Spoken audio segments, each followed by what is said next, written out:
rockin' with it.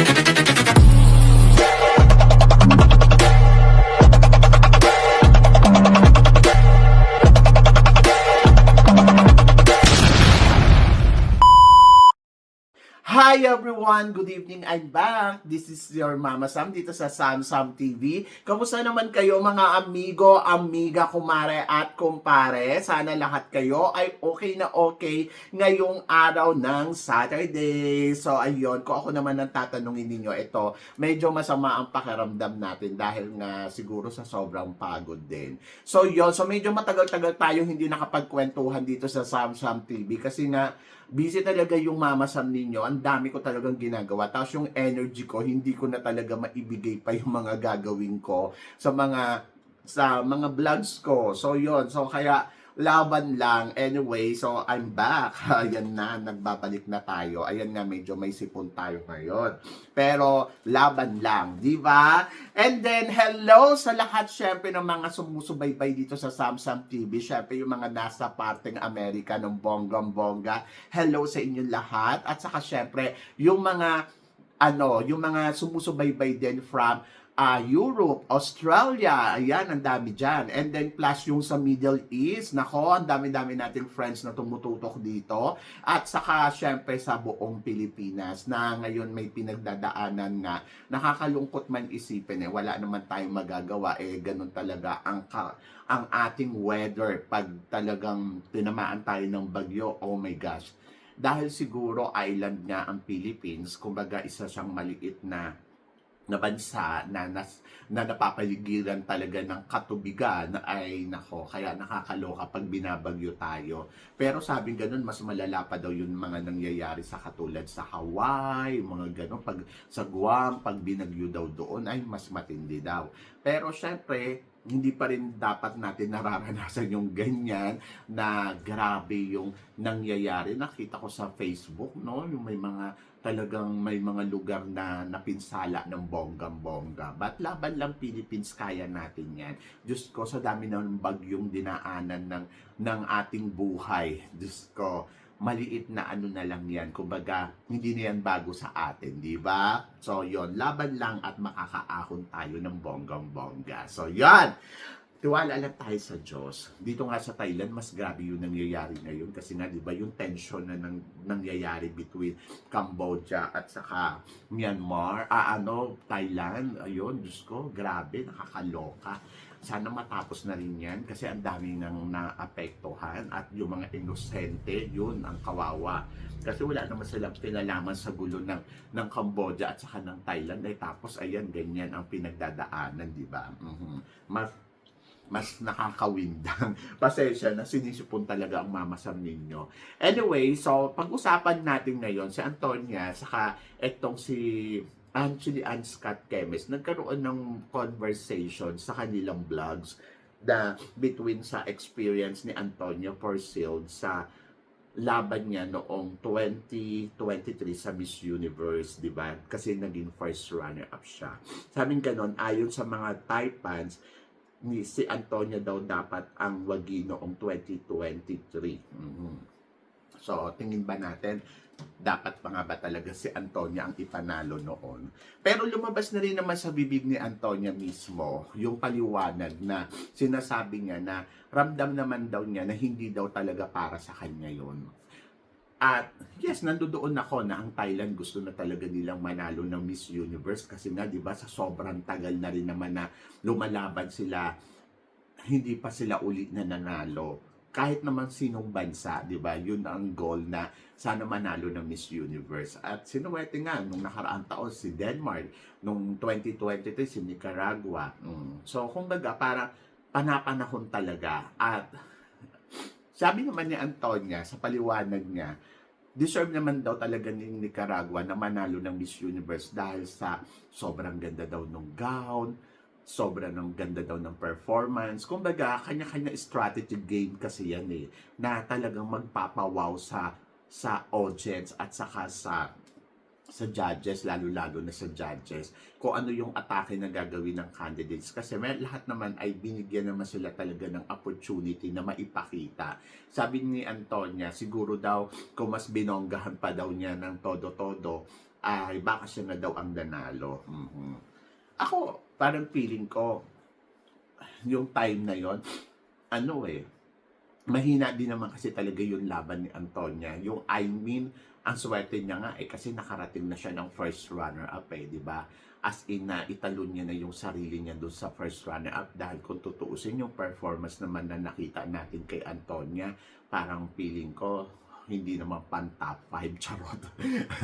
Yung parang feeling ko ang hina ng laban niya para sa top 5 pero hindi ko alam kung bakit nakarating pa siya hanggang sa dulo, di ba? Kung tutuusin, kung si Michelle D, between Michelle D at saka kay Philippines, mas bongga pa rin yung atake noon ni Philippines. Mas panalo, mas parang, ewan ko, dahil siguro hindi talaga nila gusto si Philippines during ng Miss Universe ng 2023, yung mga judges baka talagang kay Antonia sila nakafocus, di ba? So, yan. Ako naman, para sa akin, first runner-up, malaking achievement na yan. Kaya lang kasi, kay Antonia kasi siya, pinilalaban niya yung nation nila, nilalaban niya yung Thailand ng bonggang-bongga, tapos ando doon na, reyna siya ng supranational Yung during that time, reyna siya di ba? Kumbaga parang, queen ka ng supranational tapos mada-downgrade ka dito sa Miss Universe. Kaya medyo nakakaloka talaga yung sitwasyon na yon. At doble-doble talaga yung, sabi niya nga sa interview niya, talagang ang tagal daw mag-ano sa utak niya na, hala, first runner-up lang ako. Kumbaga parang hindi niya kagad na manage daw yung emosyon niya dahil parang, ano nangyari? Parang ganon. Pero para sa kanya, deserve naman daw talaga ni Nicaragua. Siguro dahil nandoon na, ay, reyna ako sa supranational, tapos biglang first runner-up lang ako sa Miss Universe. Siguro kaya siya lumabad yan dahil ang akala nila, kapag title holder ka dito sa Miss, sa ibang Miss or sa ibang pageant, tapos lumaban ka ng Miss Universe, title ka na. Si Lara Duta lang yung nakagawa ng ganon, di ba? Yung siya, title holder siya sa Miss Intercontinental, tapos yung nag-Miss Universe siya, winner uli siya. Ibig sabihin, yung game talaga ni Lara Duta during that time, buo. Kumbaga, matalino talaga at may ibubuga talaga sa kompetisyon. Kumbaga, parang, no, kanya talaga target niya talaga yung pag sumali uli ako sa pageant, mananalo ako. Si Lara Duta lang yung nakagawa ng ganon. Pero, ayan nga, kala Antonia, hindi yan yung parang, ay ganito yung status ko. Siguro yung experience ko. And then, kaya kong ipanalo yung laban. Parang ganun lang. Pero, wala kang kasiguraduhan dyan kasi depende sa magiging katapat mo. Depende sa magiging kalaban mo. And then, remember, si Nicaragua noon, ano lang naman to, top 30 yata sa Miss World. Oo. Maganda yung execution niya Maganda yung ginalingan niya talaga ng bonggang-bongga Ready to fight talaga siya doon. Kumbaga, mas buo yung loob niya. And sinuwerte siya. So, siya nanalo Miss Universe. Natalo si Antonia. So, ang ano dito, nabigo. And then doon naman sa mga Thai fans, so huwag kayong masyadong, yes, naiintindihan ko na sana kayo yung nanalo. Gusto ninyo yon. Pero, wala, hindi mo makokontrol ang sitwasyon. And you have to accept talaga yung resulta. Parang dito lang yan, yung kay Atisa sa Miss Cosmo, top 10. So, nagulat tayo kasi parang, top 10 lang si Atisa, dapat top 5 to o kaya top 3, di ba? Pero ganun yung nangyari, wala tayong magagawa. Kasi sa simula pala ng laban, ramdam na natin na medyo parang hindi na umaalin sa kanya yung panahon and then plus na aksidente pa siya ng bonggang-bongga. So, hindi siya makalaban ng todo-todo. Pero since na nabigyan naman siya ng chance na manalo ng Miss Universe Philippines. So, eto na yun. Ilaban mo na yan, Atisa.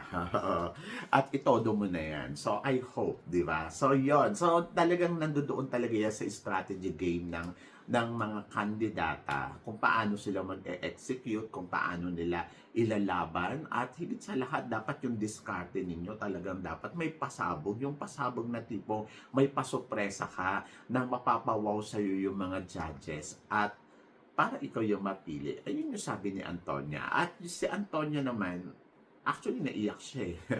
Naiyak siya doon sa interview niya kasi siguro hindi niya matanggap na first runner-up lang siya. But at the end of the story naman, she blessed kasi nakita naman natin ang dami naman nangyaring magaganda kay Antonia. At isa siya sa mga tinutuloy na top beauty queen dito talaga sa Thailand ngayon. At hanggang ngayon talaga patuloy pa rin umaarangkada yung career niya sa hosting, sa lahat ng ginagawa niya. At talagang masasabi mo, nag-iba yung level niya. Hindi lang siya basta-basta supranational queen eh. Ang may isip mo sa kanya ay first runner-up to sa Miss Universe. At bilang maging first runner-up ko sa Miss Universe, hindi biro yun. Hindi mo man nakuha yung title, but winner ka pa rin doon kasi ang layo ng narating mo, di ba? So yun, sa mga Thai fans, yung Pilipinas nga, 2 beses pa nag-first runner-up sa Miss Universe kay Miriam Kiambao na talagang parang ano doon yung panghihinayang at saka kay Janine Togonon, di ba? But hindi to para sa iyo eh. So yun. So pag hindi para sa iyo, hindi para sa iyo yan. Pag para sa iyo yan, kahit wala kang ginagawa, mapupunta sa iyo yan. Kahit simplihan lang yung ipapakita mo. Kasi it's all about destiny pa din. Diba? So, yon. So, kayo guys, ano guys ang masasabi ninyo dito sa mga pinag-uusapan natin ngayon? Please comment below para at least malaman ko naman kung ano naman ang chika mo sa mga tinatalakay natin. So, syempre maraming salamat sa inyong lahat sa suporta at pagmamahal na binibigay ninyo syempre dito sa channel ko. At sa mga hindi pa po nakaka-subscribe, please don't forget to click like and subscribe my channel. At i-click nyo na rin po ang notification bell to more updated, syempre, sa aking mga chika. Sabi ng ganon, always keep smiling and laban lang. So guys, hanggang dito na lang. Hanggang sa muli nating chikahan. See you tomorrow. Thank you guys.